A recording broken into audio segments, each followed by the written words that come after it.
Hola, bienvenidos a Entrevistas Ágora. Hoy estamos con el profesor Daniel Libreros para conversar sobre inflación y costo de vida. El profesor Daniel es abogado de profesión, analista político, docente e investigador de la Facultad de Derecho, Ciencias Políticas y Sociales de la Universidad Nacional de Colombia. Es miembro de la Red de Trabajo Fiscal como director del Centro de Pensamiento en Política Fiscal y es analista, columnista en revistas como Izquierda, Desde Abajo, Rebelión, Sin Permiso y otras voces en educación. También fue el demandante de la Ley de Financiamiento, director del Grupo de Investigación Glosas, Globalización y Saberes Alternativos, y es integrante de la Red Internacional del Comité por la Abolición de la Deuda Ilegítima. Buenos días, profe Daniel, ¿cómo estás? Buenos días, Astrid, mucho gusto estar en este programa contigo. Igualmente, muchas gracias por aceptar la invitación de la universidad. La primera pregunta para todos nuestros televidentes el día de hoy, Daniel, es ¿cuáles son los principales rasgos de la inflación y del costo de vida en Colombia y qué factores inciden en ella? Sí, mira, uno de los grandes problemas, yo diría que el mayor problema que tiene la economía colombiana y en general la sociedad colombiana hoy es el tema de la inflación, porque la inflación dispara los precios, hace la vida más costosa. Y veníamos de una situación de pobreza, de incremento de pobreza muy grande durante la pandemia. Durante la pandemia quebraron pequeñas y medianas industrias, mucha gente perdió el empleo. Por consiguiente, salir de la pandemia y encontrarnos estos niveles tan altos de inflación es un problema incluso dramático para muchos hogares. Los datos estadísticos son de que la inflación interanual, o sea, de mayo del 2022 a hoy, a mayo del 2023, o abril se contabilizó, está más o menos en 8 puntos, 8.5, que es el más alto en 21 años. Pero lo más grave del asunto es que la inflación de alimentos, o sea, la canasta básica familiar, está más o menos en 26.5. Tenemos datos como que la papa subió 103%, la yuca, o sea, lo básico, subió aproximadamente 20 y pico por ciento, 23, 24%, el tomate, o sea, estamos en un escenario, en un sitio bastante complicado. Tú pues sabes que vivo en Bogotá y tú en Bogotá hablas con cualquier taxista o con cualquier dueño de restaurante o con cualquier persona informal y dice, no, esta situación está ya invivible, es decir, nos sube el costo de la vida de una semana a otra de una manera tan fuerte que no sabemos qué hacer. Luego creo que es el gran problema nacional hoy y no se ve solución por parte de las políticas gubernamentales en lo que ha sido pues la caracterización del llamado neoliberalismo a nivel Colombia, a nivel internacional, no se ve en las propuestas del gobierno salida frente a esta crisis, que es una crisis, como te decía al principio, no solo económica, sino social. Bueno, sí. Entonces, vamos a las causas. Exactamente, vamos eso te a las causas. Preguntar. Entonces, en primer lugar, en el tema de los alimentos tiene que ver mucho los tratados de libre comercio. ¿Por qué? Porque los tratados de libre comercio hicieron que mucho de la producción interna, la producción endógena nuestra, se destruyera por efecto de las importaciones. Por ejemplo, el trigo lo importamos en el 93-94%, lo cual significa que ante la subida de precios que hay a nivel internacional del trigo, pues el pan, que es básico para cualquier hogar colombiano, para el mínimo el desayuno, en las mañanas, o que es un alimento básico para los sectores populares en general durante el día, puede estar subiendo, digamos, el pan que tenemos de 1.000 pesos puede convertirse a 4.000, 5.000 pesos, es decir, más o menos esa es la proporción porque el grueso es importado. Si hubiéramos seguido produciendo, que era parte incluso de un derecho constitucional, porque la propia Constitución, asociada con el concepto de bloque de constitucionalidad, o sea, de tratados internacionales, reconocía que antes de exportar, lo más importante es garantizar la comida de los colombianos, garantizar el territorio, garantizar de que efectivamente se produzca para solucionar el hambre. Acá, todas estas políticas, ya dije que se llaman internacionalización de la economía, neoliberalismo, decidieron que no, que era preferible importar todo, porque supuestamente en el momento en que empezaron a hacerse estas definiciones de política pública, el trigo y todos estos productos básicos estaban más baratos afuera. Entonces nos decían, no, entonces produzcamos huchudas, produzcamos cítricos, produzcamos lulos, que los vendemos en los mercados norteamericanos o en Europa, ¿no? Allá la gente, los migrantes o mucha franja de la población le gustan este tipo de productos que son exóticos, que solo se producen en las zonas ecuatoriales. Conseguimos dólares y con esos dólares vamos a comprar el trigo y los elementos básicos. Cambió la situación y miren lo que estamos ahora, es decir, los básicos están carísimos por efecto de lo que es el movimiento de la moneda a nivel internacional, pero también porque se produjo una carestía, dado que en la guerra de Ucrania, Ucrania exportaba muchísimo de la urea y de procesos previos a la producción de agroindustria y por consiguiente ahora estamos en semejante dificultad, es decir, prácticamente condenando muchas franjas de la población, diría sin exagerar al hambre física.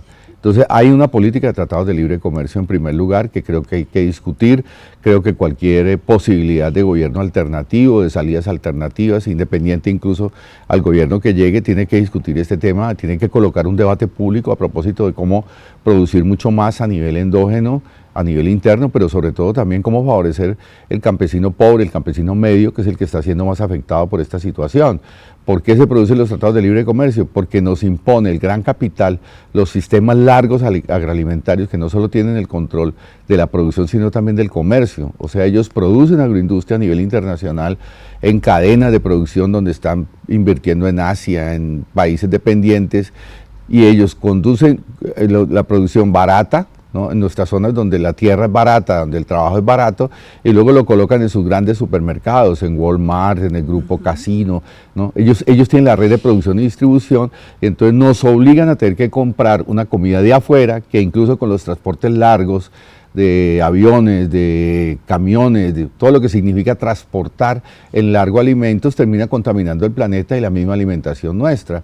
Luego la idea es producir internamente con circuitos cortos que te dan más calidad alimenticia y que permite que efectivamente la población pobre, campo y ciudad se pueda articular en una producción distinta. Digamos, ese sería el primer efecto que hay que mirar a propósito de los alimentos. Punto. Disculpa, te interrumpo allí, Daniel, porque me parece muy importante lo que tú estás señalando. Como causas, tenemos los tratados de libre comercio, esto aunado a una serie de políticas de corte neoliberal que vienen de largo aliento. De capital, de imposición, de los sistemas alimentarios largos. Que tiene varias aristas. Eso ha tocado de manera muy grave los productos básicos de la canasta familiar, ha generado efectos en el sector productivo a nivel nacional. Destruido el agro por completo. Y además, con la situación de la pandemia, tenemos un agravamiento de una situación que ya era difícil. Y te agrego, y el fracaso de una política que pensó más en la exportación que en la solución de los problemas endógenos de la población o internos de la población. Eso quiere decir que tenemos un panorama bastante complicado en términos del manejo práctico que podemos dar a la inflación y a sus efectos en el costo de vida. Estamos hablando de alimentos, ¿no? Sí. Ya voy a completar lo de inflación en general, porque tiene que ver también con la moneda.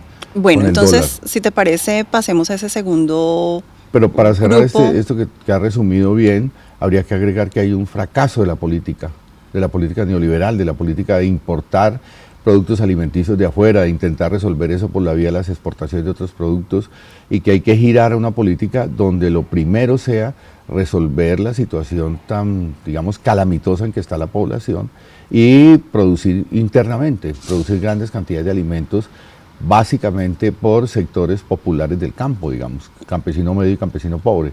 Incluso en muchos países, y aquí también se está empezando a discutir, sobre todo después del estallido social en Cali sobre todo y en zonas de Bogotá, huertas agroecológicas en la propia ciudad.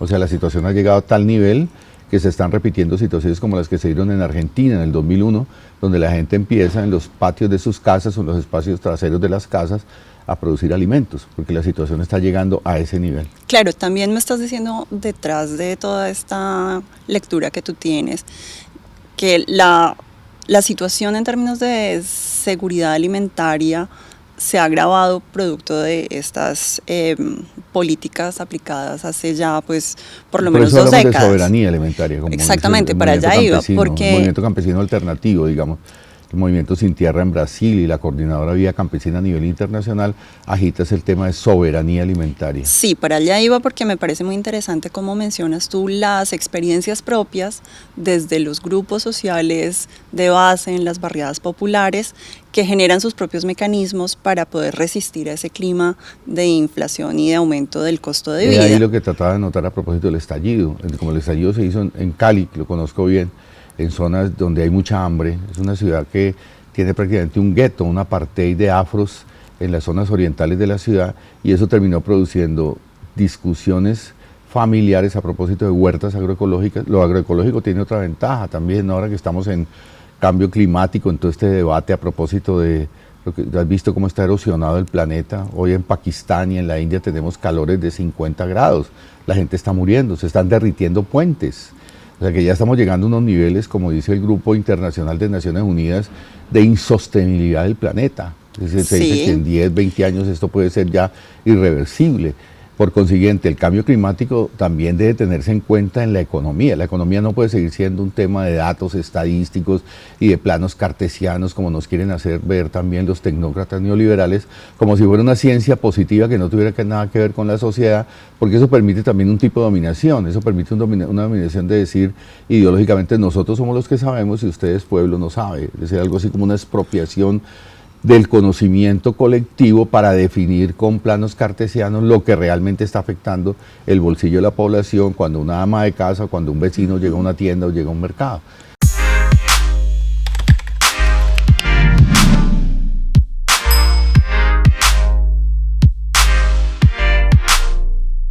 Esas nociones distintas en lo agroecológico, en lo productivo, en la relación con la naturaleza, que todavía conservan las comunidades afroindígenas, campesinas, que son las que habitan, digamos, voy a decir, los sectores más afectados por la inflación y el alto costo de vida. En tu perspectiva, ¿son las herramientas claves que podríamos utilizar para contrarrestar, y si logramos contrarrestar el alza en inflación y costo de vida? Pero, ¿cómo lograr también que esos saberes se conviertan en un sistema económico alternativo? Entiendo. Eso tiene que ser con una política pública en general, o sea, tiene que pasar por universidades, por escuelas, tiene que ser una definición grande de un gobierno o de formas colectivas o regionales donde se empiece a discutir esto, es decir, donde se diga la agroindustria daña el planeta porque es química del petróleo, los transgénicos destruyen la vida porque está demostrado que hay tendencia a que produzcan cáncer, pero el capital necesita los transgénicos, el capitalismo necesita los transgénicos porque tiene que tener produciendo en más corto tiempo más mercancías. Entonces transgrede el tiempo de la naturaleza con tal de producir más y más ganancias y termina destruyendo incluso la química humana, el cuerpo humano, ¿ya? Es decir, entonces todos esos debates hay que colocarlos en discusión pública, eso no puede. Es decir, de lo marginal que de alguna manera tenemos en las tradiciones campesinas e indígenas, volverlo un debate público, volverlo un debate de todo el país. Claro, y precisamente lo que evidenció el estallido social el año pasado fue la incapacidad de la gente para seguir soportando esas condiciones de vida. Hambre, claro. Entonces, y fíjate que cosas muy interesantes, se tomaban los CAI y ponían ahí, simulaban una huerta agroecológica. Sí. En la mitad del CAI una huerta agroecológica y en la otra mitad libros, como quien dice, no necesitamos policía, no necesitamos más ejército, no necesitamos que nos repriman en la forma como se están reprimiendo, simplemente queremos educación, conocimiento y comida.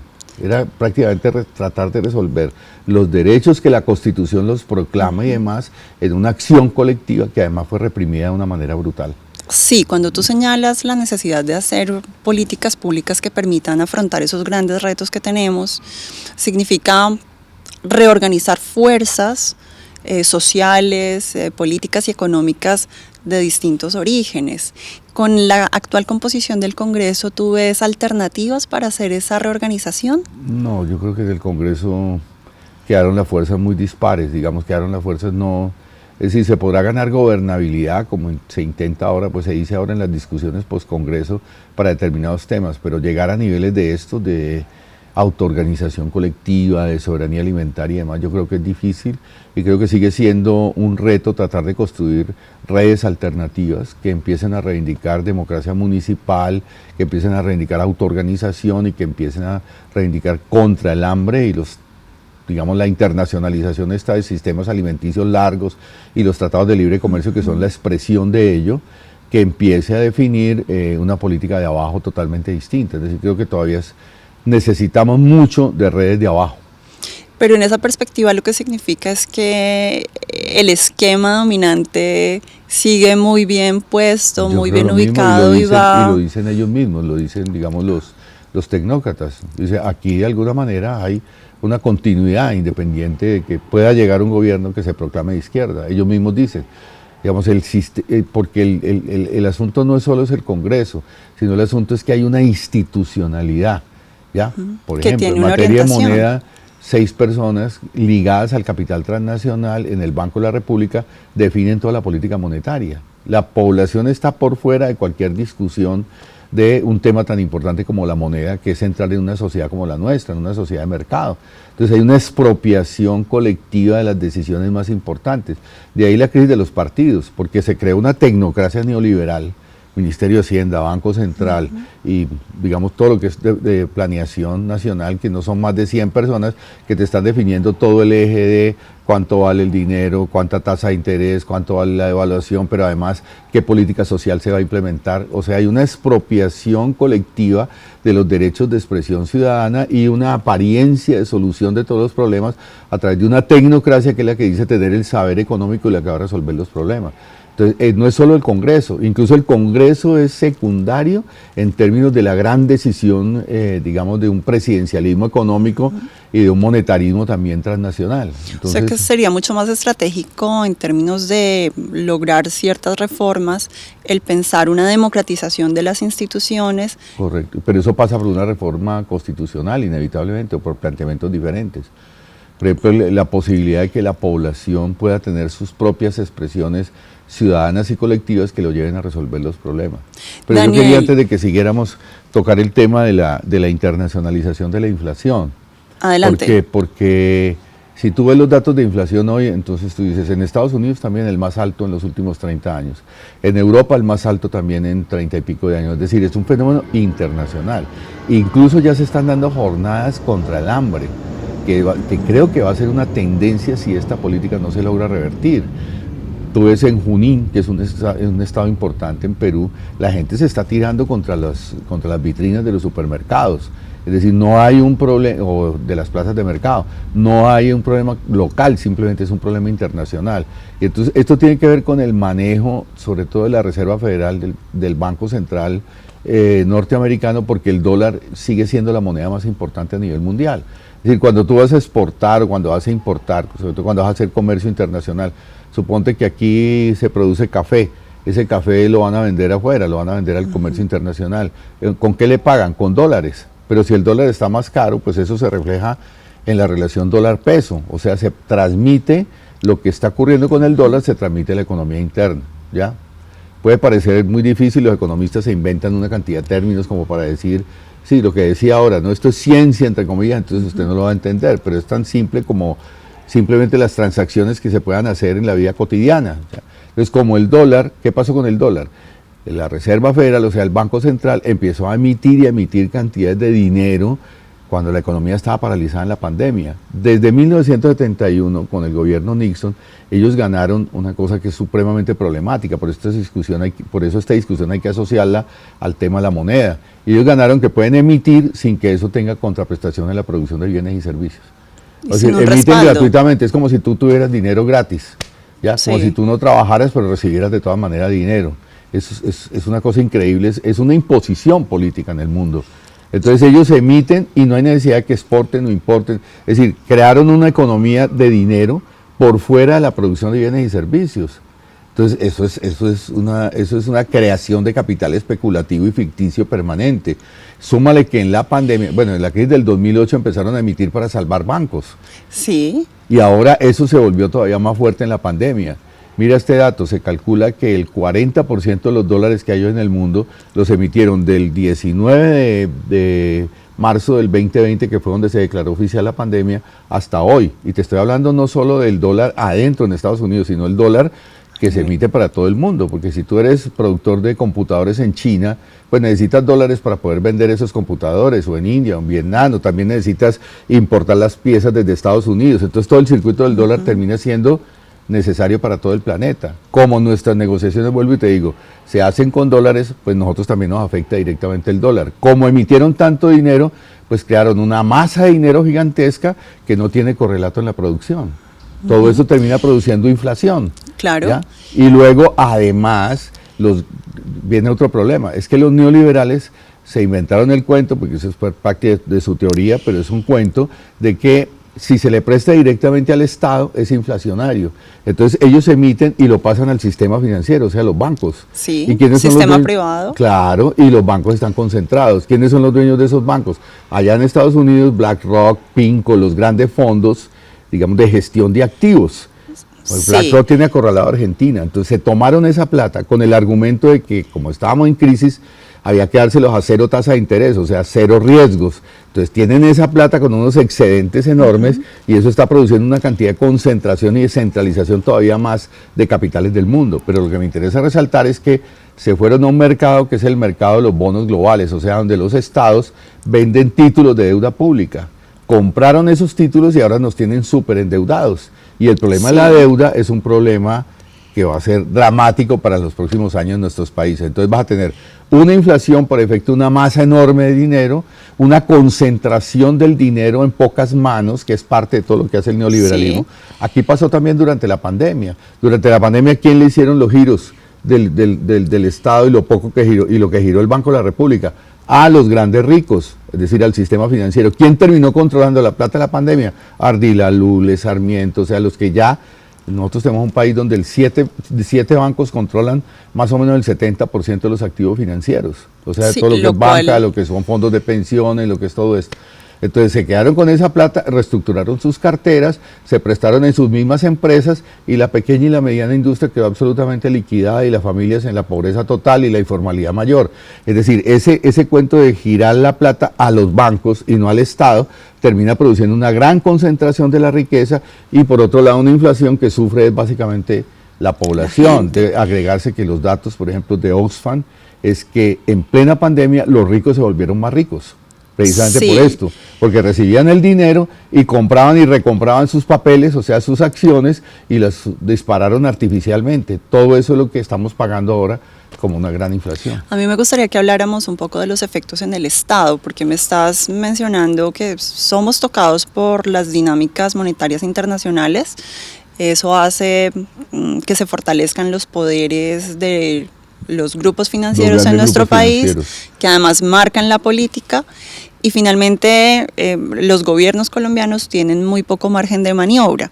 Entonces, en ese campo, en términos de política monetaria, ¿habría posibilidad de alguna línea de fuga?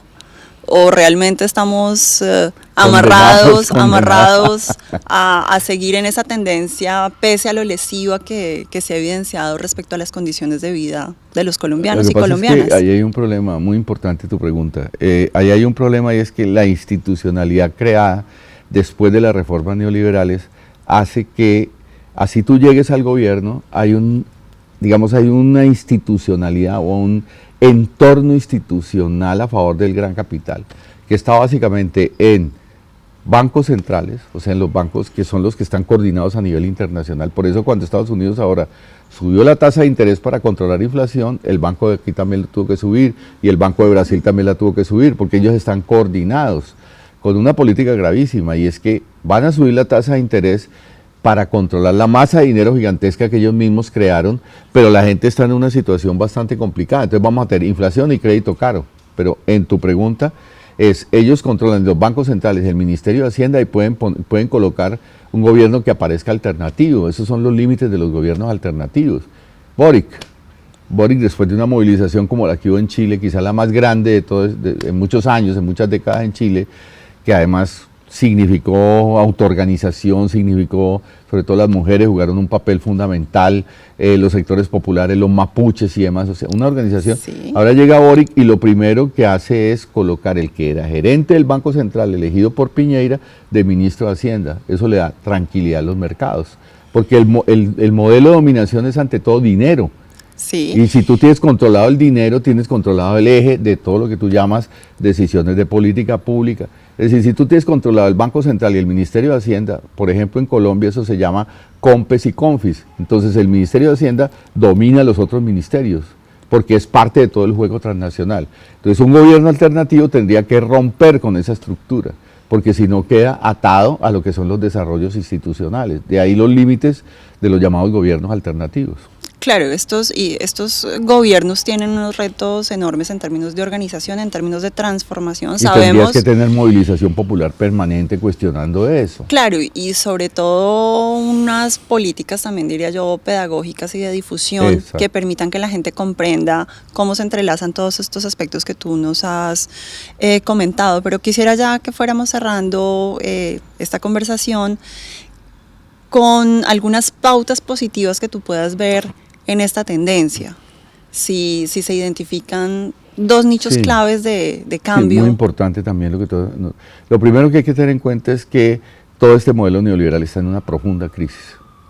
Entonces tú vas a tener una crisis monetaria, para tocar el primer tema, porque ya uno oye voces por todos lados. ¿Hasta dónde vamos a tener que aguantar un dólar que emite y emite sin ningún respaldo? Y Estados Unidos hace lo que quiere y devalúa cuando quiere. Es una dominación del dólar que ya es insostenible porque está produciendo estos efectos que estamos viendo, ya no solo económicos, sino sociales. Entonces yo creo que se va a abrir una discusión muy fuerte porque no hemos salido de la crisis económica, que ese es el otro tema que quería tocar. No solo interna, sino a nivel internacional. Al contrario, se está agudizando la crisis económica por esta separación entre masa de dinero y producción, y ahora resulta que Shanghái está cerrada porque es muy probable que el COVID vuelva a dispararse en Shanghái. Shanghái es el puerto más importante a nivel internacional hoy, y eso significa que la crisis de los llamados contenedores, o sea, los barcos que no están recibiendo el suficiente suministro para colocarlo a nivel internacional, se va a agravar, lo cual va a aumentar la crisis económica. Súmale que la guerra de Ucrania, tocamos ahora el tema agrícola, pero ahora toca el otro tema, o hay que decir el otro tema. El otro tema es que se mermó muchísimo el suministro de petróleo, entonces el petróleo está disparado a nivel internacional y ese precio del petróleo va a arrastrar todavía mucho más la inflación, o sea, los costos de transporte y los costos en general de los productos. Entonces, estamos en una crisis. Súmale que Naciones Unidas también está en crisis. Mira lo que está pasando en la guerra Rusia-Ucrania. No ha podido. ¿Cuál ha sido el papel de Naciones Unidas? Está absolutamente amarrado. No tiene capacidad ya de decidir sobre los puntos neurálgicos de las crisis regionales. Entonces vamos a asistir crisis económica, crisis de la moneda, pero al mismo tiempo también una crisis de la geopolítica, de referencias tradicionales que veníamos hasta el 90, pasamos a la hegemonía norteamericana, pero eso ahora empieza a cuestionarse, aparecen polos emergentes comerciales como China, la misma India, pero también la incapacidad de Naciones Unidas, o sea, la incapacidad de establecer unas reglas de juego internacionales que permitan solución a los conflictos. En este escenario además están apareciendo movimientos de mujeres, movimientos de afros, movimientos de estudiantes, tensiones muy fuertes por la política social, y creo que lo que hay que apostar es a tratar de encontrar una salida, ¿no?, que permita efectivamente empezar a discutir de conjunto esos temas. Es difícil en un país como el nuestro, que no tiene casi discusión internacional. Aquí casi no se discute política internacional. Muy poco, muy poco, tú lo ves en la prensa. Entonces somos muy precarios. Eso tiene también otra explicación, digamos, una tradición hacendataria, digamos, desde el punto de vista del pensamiento. Pero creo que hay que apostarle a eso. Por ejemplo, el foro que vamos a hacer ahora implica empezar a que tratemos de elaborar temas alternativos, porque esto ya no se puede resolver solo en Colombia, esto es parte de una crisis internacional. Claro, pero también quería cerrar con esta idea, Daniel, y es que en lo que tú señalas, las crisis son un momento, una oportunidad de cambio y una necesidad de inventar cosas nuevas, y esas son como las dos perspectivas, creo yo, como positivas y de esperanza en medio de un panorama que puede ser muy complicado. Pero significa, mujer, también para terminar, que sí, que podemos organizar y tenemos un espacio enorme, así la gente no crea, no lo vea todavía. Pero si no hay esa salida, se pueden fortalecer opciones de derecha. O sea, la crisis puede terminar con una salida progresista para la población y para el mundo, o puede terminar también porque aparecen discursos de derecha diciendo, se fijan que los de acá no pueden resolver, entonces Le Pen en Francia, entonces las movilizaciones en favor de la OTAN en Europa. Es decir, hay que tener, digamos, muy presente de que no estamos solos en el derrotero alternativo, sino que también hay tensiones de otros lados, ¿no? Y que podemos seguirnos articulando. Bueno, pues muchas gracias a los televidentes por acompañarnos el día de hoy. Nos vemos en una próxima ocasión. Muchas gracias.